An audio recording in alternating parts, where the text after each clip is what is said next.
Time for our Educating Mid-Michigan segment this morning. We welcome back to the show Craig Douglas, and we want to continue our conversation from last week on what could happen if the state does not pass a budget, causing a shutdown. Good morning to you. Good morning, Matt. Thanks for coming in, as always. Listen, you took a look back at the year 2007. What happened then? I don't have a strong recollection of it, Matt, because it was a pretty brief partial shutdown that we went through.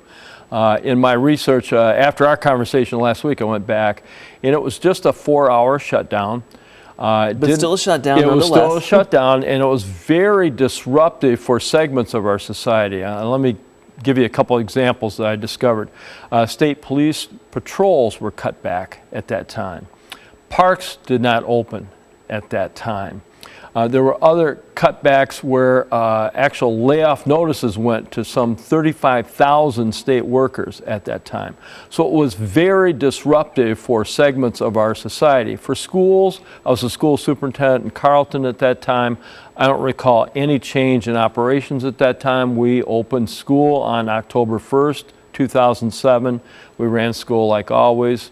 Now with the shutdown, a partial shutdown, just possibly a week away, I thought it'd be maybe a good time to circle back because the deadline is looming. That's right. And I mean, my goodness, you mentioned far-reaching implications there, specifically with education. Again, just talk about how this could impact things like teacher salaries. It could. The impact, of course, on schools depends upon their cash flow and their budget circumstances. But state aid is transmitted electronically in the month of October. If that is disrupted in any way, and I don't want to say it will or won't be, it all depends on the events that are going to unfold, that could impact some payroll challenges, and possibly some expenditures might be delayed in order to make payroll.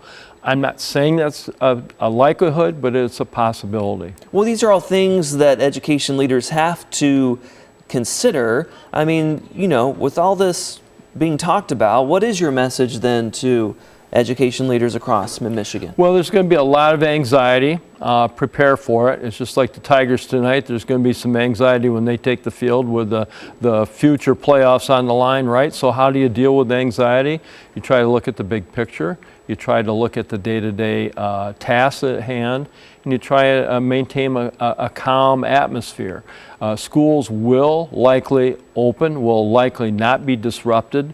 We will likely see some sort of settlement occur because that's what the law calls for. But in the meantime, the anxiety is going to rise. And then let me ask you about this as well. How could this potentially affect schools' extracurricular activities? Well, it could, because extracurricular is indeed extracurricular, although I maintain, just like Liz said about Hartley in the previous segment, it's a co-curricular activity, but it could impact because that's a cash flow issue.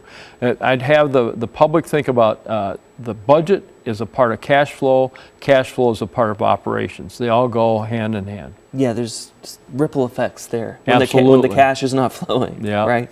All right, we always appreciate your insight, and of course here at ABC 12 News we'll be keeping a close eye on the state budget as we do approach that deadline at the end of the month. Thank you so much for the conversation. Thank you. It's a pleasure being here. All right, coming